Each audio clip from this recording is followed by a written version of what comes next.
I've always been a big believer in building a business offshore for a lot of reasons, but some people still don't get it. So today I want to clarify my thoughts on exactly how you can use all the strategies we talk about to build your business offshore.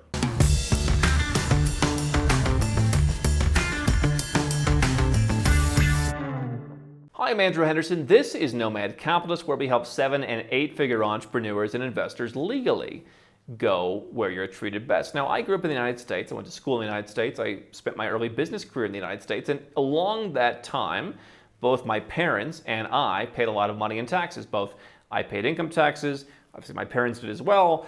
They paid high property taxes for me to be able to go to school.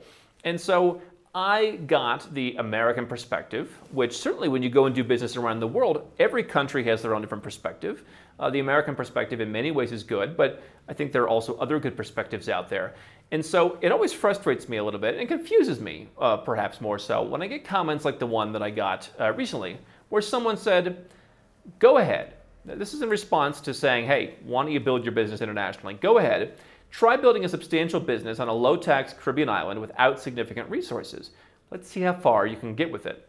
This is a person who doesn't understand exactly what it is that we are talking about, because they're making a couple of inaccurate assumptions that I want to challenge here. First of all, I never said to go and build a business on a low-tax Caribbean island, or in any low-tax country, or in any Caribbean country.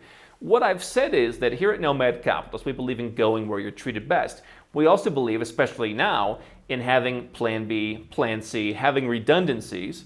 And that means, for example, having a second citizenship. The Caribbean is one of the most popular destinations in the world for people who want citizenship by investment.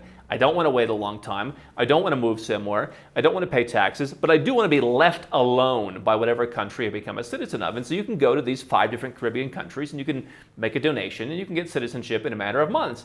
And that can either be your plan A, i.e. you're going to fully leave your country and cut all your ties, and now you're just going to become a citizen of Antigua or St. Kitts or Grenada, what have you. Or it's going to be your plan B. I never said go and start a business on in these islands. In fact, the vast majority of people don't go and even live in these countries. I have several people that I'm working with who have chosen to go and live in Antigua, chosen to go and live in St. Kitts, and by doing that, they have a great array of tax benefits. But the fact is, merely being a citizen of a tax-friendly country like St. Kitts and Nevis does not mean that you can go live anywhere in the world that you want and not pay taxes. So by and large, the Caribbean is a region that people use as a citizenship that helps fuel everything else that they do, because you have the United States that taxes its citizens on a worldwide basis. You have more countries threatening to do that, more countries threatening new regulations and restrictions and all kinds of things. It's good to have an option, whether it's, again, your first option, plan A, or your second option. I never said go and start a business there, because here's what I do know. Let's say that you're an American and you're tired of the taxes in the US and you realize that, hey, I don't want to move to Puerto Rico. I want to be free from the system. I know I can move out of the US and reduce my tax bill dramatically, but just get me out. I want to pay zero. I want to be left alone. I don't want to fill out the forms. You can go. You can get your citizenship of the Caribbean. You can cut your ties with the US. Do you know who's not going to care that you're Dominican or, Antiguan? Dubai, the UAE, Hong Kong, Singapore, the Cayman Islands, pretty much any country in Europe, pretty much anywhere in the world you want to go, outside of potentially the US or Australia or maybe a handful of other countries who are going to be like, well, what's this? The rest of them are going to be saying, oh, okay, our requirement for you to come and live here is you start a company, and let's take Dubai, for example. Hey, we have free zones and they have no tax, and if you set up a company, then you can come and live here. You get a 3-year residence permit. And you don't have to live here, but you can live here, and if you live here, then you get our zero tax status for yourself as well as the business.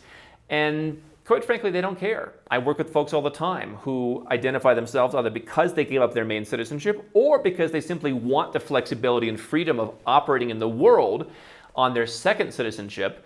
They're going to these countries and they're getting residence permits. They're working on obtaining second citizenship. They're doing everything, running their business, banking, getting crypto exchanges, everything, and they're doing that as countries that people might, look down and sniff upon. And so the idea is get the citizenship and then go and do business. And I think that this idea is, Americans are very welcome, and everybody else, get to the back of the line, or only Tier A passports, the US, Canada, Western Europe, etc., are welcome. Listen, it's true. Georgia had for a long time a policy of favoring Americans for immigration. Albania still does. There are certain countries where perhaps your application gets processed a little bit faster. Bulgaria's Bulgaria's Citizenship program. I think that U.S. and Western citizens they get a little bit faster treatment. Mexico, for example, they're more used to U.S. and Canadian citizens coming in, and so if you're like Dominican, they might ask you a few questions. Examples like that. But this idea that when you go and move somewhere where you actually can run your business, that you're going to be mistreated or you're going to be in some lesser position, to me is simply untrue. And so I don't believe anymore, especially in the last 2 years, in just having a Caribbean citizenship. And so that again just proves this idea of, just go start a business on a low tax island. I think having residence and citizenship in mainland countries that are not the little island nations, I think is valuable. But my suggestion on doing business overseas is ensure that you are protected. Your citizenship is part of your identity, and countries are increasingly putting restrictions on people due to their citizenship. These countries are mostly Western countries. I can tell you, if you become a citizen of Antigua, they're not going to be chasing you around the world asking what you're doing. Now, if you live there, there's no personal income tax. There's a corporate income tax that you can do some planning around, and they may have their own requirements for living there, but you don't have to live there to become a citizen. You don't have to live there to keep your citizenship. And so the citizenship is one tool that empowers you personally to reduce the clutter in your life, reduce the distraction of your country coming and saying, you know what, we're thinking of raising taxes. By the way, I saw something the other day where the U.S., in the talks of all this global minimum tax, is thinking of increasing the taxes that expats have to pay under certain conditions. And so, to me, that's a lot of drama when it comes to running a business. I've said, and I've increasingly said it more recently, I am making some changes where my tax bill is going to go up. I'm going to pay more in taxes in the next year or two. And I'll gladly do it in exchange for certain lifestyle adjustments and certain extra things that I'm going to have. What I don't like is endless form filling, I'm waiting to see what happens in Congress, I'm waiting to see what happens in the government. I don't like having to spend my entire life fulfilling compliance, because we do talk about doing things legally. I am the goody two-shoes of the offshore business. I grew up with a father who said, play it straight. I think it's the right thing to do. But when I decide I don't want to be in that system anymore, where a lot of my business was dedicated to compliance and filling out forms, and I get a bank account, and it just becomes, your citizenship starts to work against you. It's like I can choose to remove myself from that system. And I need the personal tool, i.e. a citizenship, i.e. a residence, where I can go, where I'm treated best. To me, that fuels the business. Because how many business owners do you know who are sitting in the United States and we're coming up at the end of the year and they're going to be rushing to, what can I spend money on to get a tax deduction, right? I'm going to be talking about a charity initiative that we're coming out with in the near future. And you know what? You can't say I'm giving money to charity for a tax deduction, because my tax bill is pretty small. And so I get to make decisions organically because I personally have chosen to go where I'm treated best. Now, to the point of how do you build a business on a Caribbean island? You don't. Number one, the point I mentioned in the beginning. Coming from the US, I have certain skills, I have certain knowledge. I can market things to people in the Western world. If you come from a different part of the world, perhaps you know that part of the world.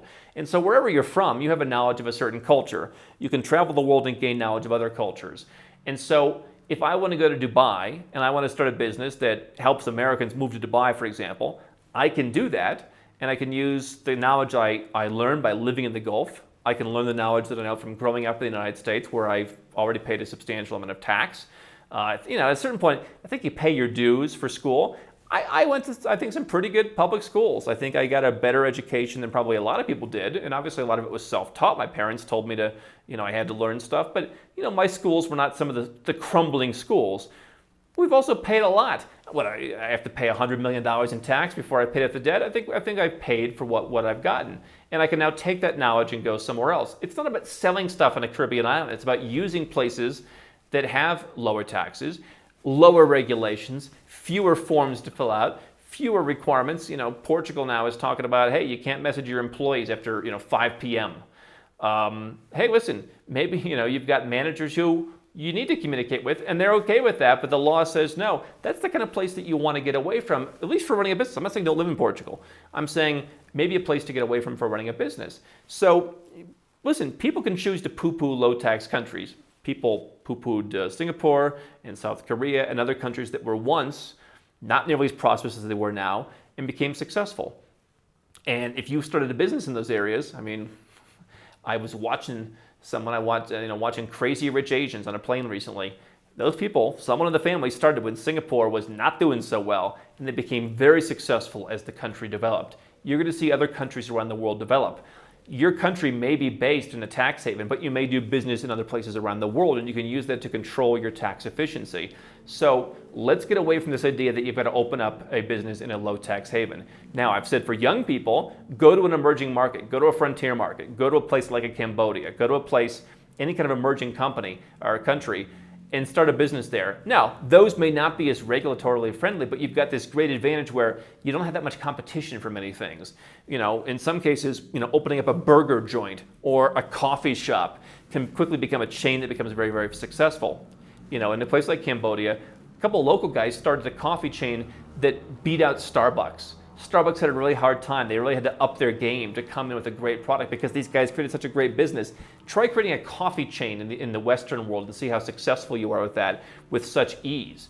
That's for younger people. For those of us who have significant resources, which the commenter says, oh, how do you do it without significant resources?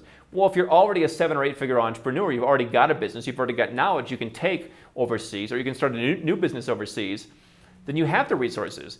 Again, a misconception that if you go to one of these countries that is emerging, you're somehow playing in the same playing field as people who are leaving to go to the United States for economic opportunities. I'm not trying to be dismissive towards them, but I'm saying that if you're coming with millions of dollars in the bank, you're going to have a different experience living in an emerging world country like a Nicaragua or something than the people who are leaving Nicaragua. And you can go and you can have an impact, whether it's running an on-the-ground business or preferably running some kind of cloud business where there's a relative tax friendliness. So let's get away from this idea that everything has to be in one pot. What we talk about is compartmentalization. You've got your own personal stuff like residence and citizenship. You've got your business in one jurisdiction, and that business can serve other jurisdictions around the world. You can be based in one company or country, and you can sell stuff to other countries, and you can do that with tax efficiency. That's what we're talking about. It's going where you're treated best. It's not saying, oh, I have citizenship, I'm going to that tiny island. That's what we need to get clear. Don't stop now. We've got well over 1,000 more videos here on YouTube for you to watch and learn how to go where you're treated best. And if you want to work with Nomad Capitalist personally, go to nomadcapitalist.com/apply, learn about our unique, tried and true process, garnered over years of experience, and learn how you can become our client.